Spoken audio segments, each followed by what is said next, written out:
Mesdames et messieurs, bonsoir et bienvenue au rendez-vous quotidien de l'information sur ESAE Télévision.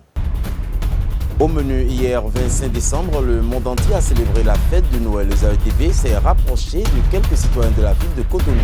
Un concours en anglais organisé par le club à l'occasion de la fête de la Nativité. Et aussi le président Talon qui a reçu l'acte de réconciliation marquant l'union de la famille du football au Bénin. On démarre cette édition par le brouillard apparu ce matin à Cotonou et environ. Ce signe qui présage du harmattan, comment se présente-t-il et quelles en sont les caractéristiques? Éléments de réponse dans ce reportage que nous propose Abdelkader Achirou. La ville de Cotonou est depuis ce matin sous l'effet de l'harmattan à travers un léger brouillard dans le ciel comparativement aux années antérieures. En ces premiers jours, le vent est sec et l'atmosphère humide caractérisée par une faible quantité de poussière.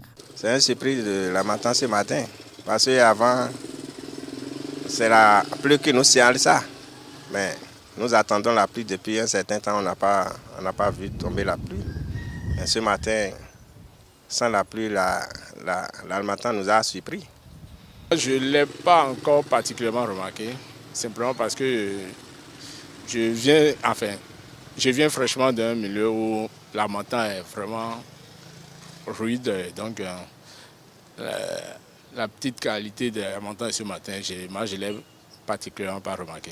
L'harmattan est un vent sec chargé de poussière et de fines particules de sable provenant du désert et soufflant vers le sud, notamment en Afrique de l'Ouest, avec un taux d'humidité très faible. À en croire les climatologues, il existe plusieurs types d'harmattan qui sont définis par rapport à la quantité d'humidité. L'harmattan ce matin, d'abord je ne suis pas du Bénin, je viens de la Côte d'Ivoire. Je suis pas du tout surprise parce que décembre, c'est le mois de l'harmattan. Mais en Côte d'Ivoire, nous, on n'a pas encore l'harmattan. Donc, je peux dire que vous êtes dans la normalité du temps. Logiquement, c'est la saison pluvieuse qui suivra l'harmattan, étant donné qu'il souffle en pleine saison sèche et qu'après son départ, le front repoussé reviendra pour permettre la rencontre des masses d'air. Le monde entier a célébré 25 décembre hier la fête de la Nativité. Quelques citoyens de la ville de Cotonou donnent leurs impressions à propos. On les écoute, ils sont au micro d'Anifat Boukari et de Eric Adjatogbedi. J'ai bien fêté. Moi, j'ai fêté la Noël au plage de Semin. Je suis chrétien céleste. Je suis chrétien céleste. Donc, j'étais à Semin depuis le 24. Et on a fini ça le 25, hier soir. Ça a été bien passé. Nous sommes partis là-bas pour la Nativité, pour le souvenir de la naissance de notre Saint Jésus-Christ. Donc, c'est ça qui nous a amenés là-bas. On a prié pour tout le monde, on a prié pour nous-mêmes, pour notre famille chrétienne, pour le Bénin, notre pays, pour tous les gouvernants et pour tout le monde. Hier, là, j'ai fêté bien, je suis partie à l'église, on a amusé avec les enfants sont en joie. Après l'église, je suis partie à Stade de l'Amitié. Et les artistes sont venus beaucoup. Pélagie, il a fait concert hier. Et on est parti avec tous les enfants. Les enfants sont beaucoup. Il a donné les cadeaux à les enfants. Après le concert, je suis venue à la maison en famille. On est amusé ensemble. On a bu ensemble. Et en fait, j'ai pas fêté Noël parce que je suis venue à un pèlerinage qui coïncide avec la fête de Noël. Donc, si on peut appeler ça fête, moi j'étais à un pèlerinage à la plage. Donc, j'ai pas fêté Noël. La Noël, en famille, voilà. Un peu à l'image du pays, quoi, dans la morosité totale. Voilà. Le stand de promotion de la langue anglaise Yale Club a organisé le week-end écoulé dans ses locaux un concours en anglais, et ce à l'occasion de la fête des enfants. Une initiative visant à primer les meilleurs apprenants de la langue anglaise à Cotonou. Suivons le compte rendu.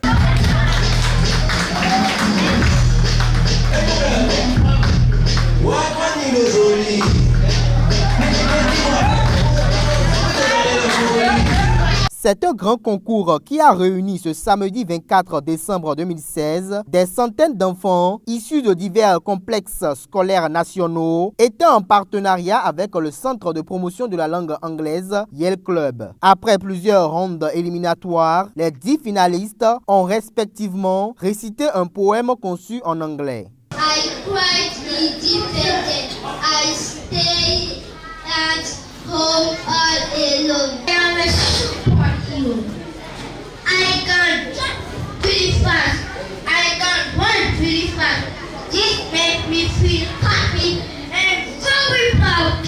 I am a princess. I can run really fast. This makes me feel happy and very proud too. I like to imagine pretending is big. Look, I am a scorpion. I have lots of emotion. I am fearful. I am timid. I am a squirrel. Now I am a spider. Des sketchs et des présentations artistiques en anglais ont intercalé les phases compétitives.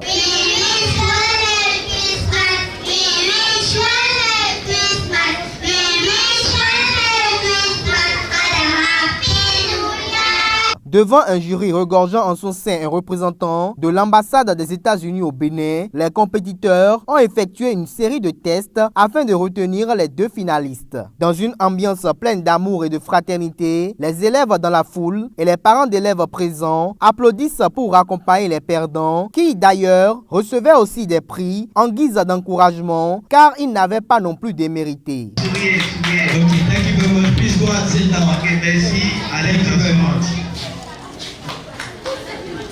Merci, s'il vous plaît, ovationnez-les. Les 2 finalistes étaient tous doués et ont eu du mal à être départagés malgré les diverses épreuves qu'ils ont passées. Chin Razak arrive à prendre le dessus lors d'une projection ludique de mots. Il devient alors le gagnant de cette compétition dénommée English Day.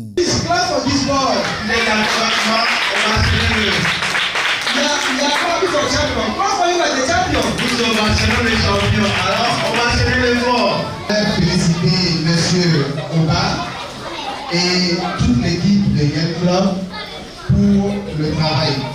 Vous savez, il y a plus de 6000 langues dans le monde.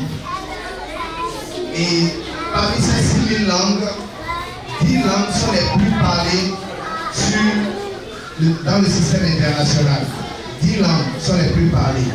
Et l'anglais vient en tête. Yale Club est un centre de promotion de la langue anglaise qui enseigne l'anglais aux enfants de 0 à 14 ans. Nous avons un retour très positif venant des responsables de ces différentes écoles et ils sont surpris de voir une nouvelle méthode d'apprentissage de l'anglais parce que nous utilisons une méthode purement pratique, des matériaux magnétiques dont les enfants apprennent en chantant, par des poésies. On a organisé un concours, on a d'abord envoyé 1500 livres dans plusieurs écoles. On a demandé des enfants d'écrire leur histoire pour eux-mêmes. Donc ils sont écrits. On a reçu plus de 350 élèves qui sont répondus. Donc on les a invités tous ici. Ils sont venus ici pour je vais dire slam.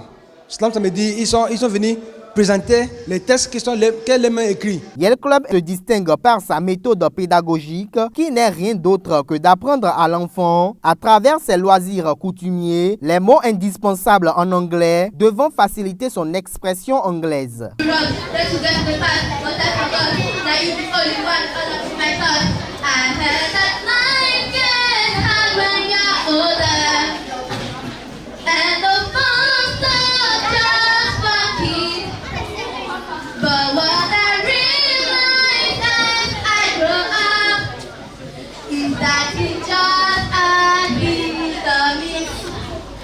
So let's not worry about tomorrow, na na na na na.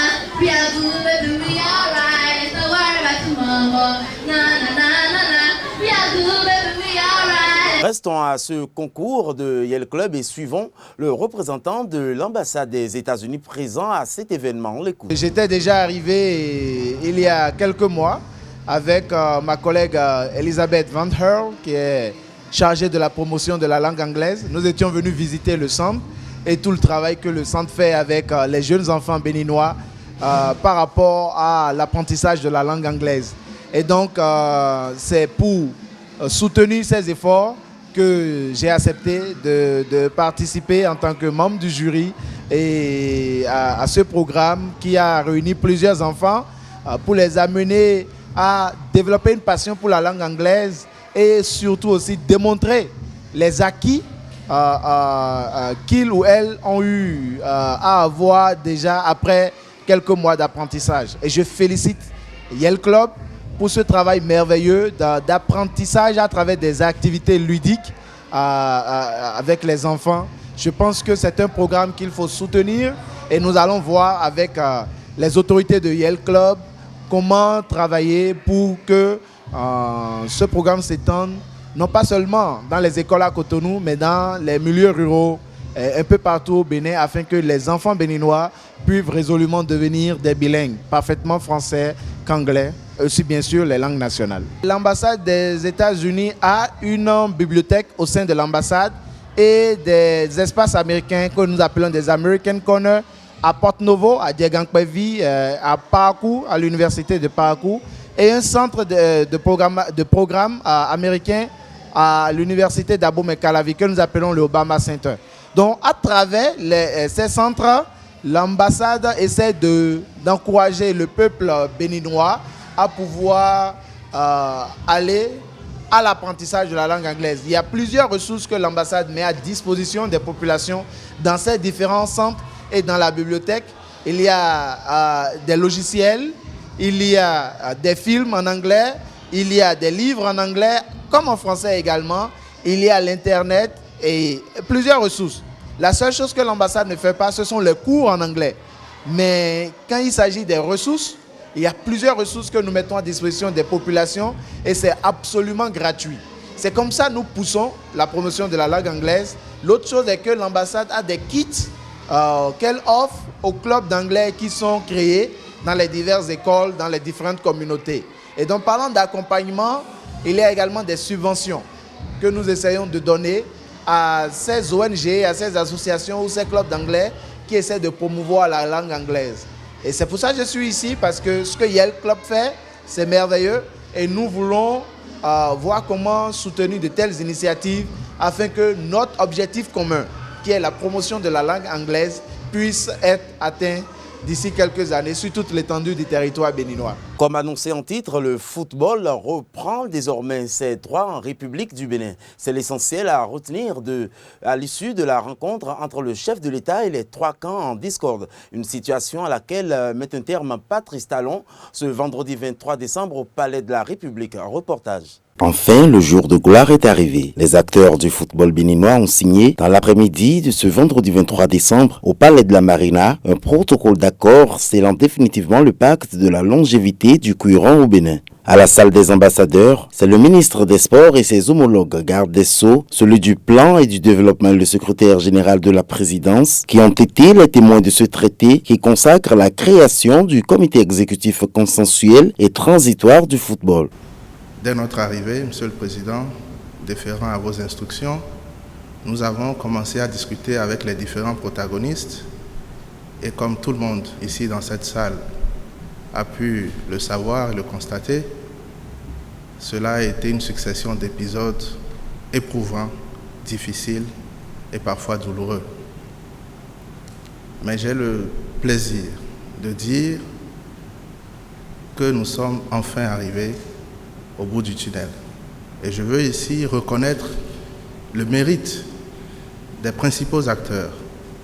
Je veux saluer leur humilité, leur esprit républicain et aussi remercier tous ceux qui ne sont pas dans cette salle, mais qui de loin ont participé fortement à l'apaisement et à la résolution de cette crise. Un acte établi sous seing public en présence des antagonistes que sont l'actuel président de la FBF, Moucharaf Anjourin, Bruno Didavi, William Fagbemi, d'une part, Georges-Marie d'Almeida, Athanas Boko, Sylvain Nausson du groupe Ajavon d'autre part, puis complète enfin la liste Augustin Rovoibla, Valère Kakaïglele et Francis Kotogouyan, qui ont quant à eux représenté Victorin Atolou. Je peux vous assurer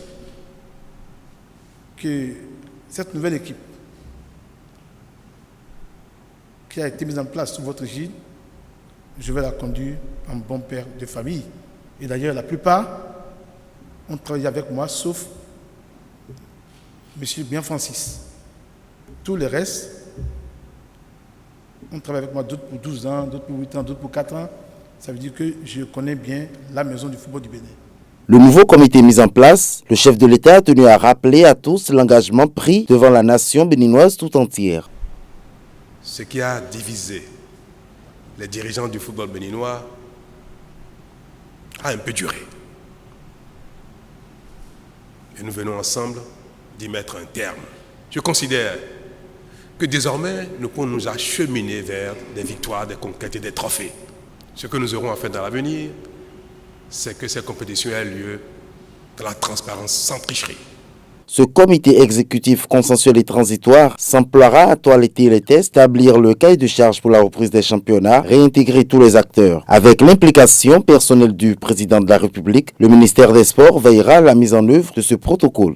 À présent, les nouvelles à l'international, c'est une compilation signée Karina Adeni. Démarrons les actualités hors de nos frontières par le Mali. Les recherches se poursuivent pour retrouver la ressortissante française enlevée samedi 24 décembre dans l'après-midi. Sophie Pétronin, travailleuse humanitaire, a été enlevée par des hommes armés dans la ville de Gao, au nord du Mali. Pour l'heure, l'enlèvement n'est pas revendiqué, mais il a été confirmé dimanche par le ministère français des Affaires étrangères. En RDC, l'espoir d'un accord signé ce samedi 24 décembre n'existe plus. Cependant, 95% du travail serait achevé et les négociations reprendront jeudi 29 décembre prochain. Le pouvoir en place et l'opposition sont réunis depuis mercredi sous l'égide de l'Église catholique pour essayer de trouver une issue à la crise politique en RDC. Au Gabon, Jean Ping a officiellement clos ce vendredi 23 décembre 2016 son dialogue national pour l'alternance dont les travaux ont duré 5 jours à Libreville. Lors de la cérémonie d'ouverture de ce dialogue qui a rassemblé tous ses principaux soutiens, Jean Ping avait déclaré qu'il ne respecterait plus la légalité constitutionnelle, suscitant la colère du pouvoir. Ce vendredi 23 décembre, l'opposant a utilisé des formules choc pour faire passer son message. Au Burundi, l'Assemblée nationale a adopté vendredi 23 décembre un projet de loi qui vise à mieux contrôler l'action des ONG internationales dans ce pays qui traverse une grande crise politique depuis fin avril 2015. L'objectif du gouvernement est de mettre fin à la confusion et au désordre qui s'était installé dans un domaine qui doit contribuer au développement du pays. Des mesures très restrictives qui visent notamment à contrôler les fonds de ces organisations qui échappaient à son contrôle jusqu'ici. En Allemagne, ce lundi 26 décembre, un groupe de militants quittera Berlin et marchera pendant plusieurs mois en direction d'Alep en Syrie. Ils sont une centaine de citoyens européens à avoir organisé cette marche qui suivra la route des migrants dans le sens inverse. Tous les citoyens ordinaires sont invités à les rejoindre le long du parcours pour faire preuve de solidarité avec le peuple syrien. Terminons les actualités hors de nos frontières par le Vatican. Le pape François a prononcé ce dimanche 25 décembre son traditionnel appel à la paix pour Noël du haut du balcon de la basilique Saint-Pierre. Devant fidèles et curieux, il a donné la bénédiction Ubi et Orbi à la ville et au monde. Le chef de l'Église catholique a notamment appelé à la fin de la guerre en Syrie et à une nouvelle page de l'histoire israélo-palestinienne. Fin de ce journal que nous vous remercions d'avoir suivi sur les www.zaetv.com. Bonsoir chez vous.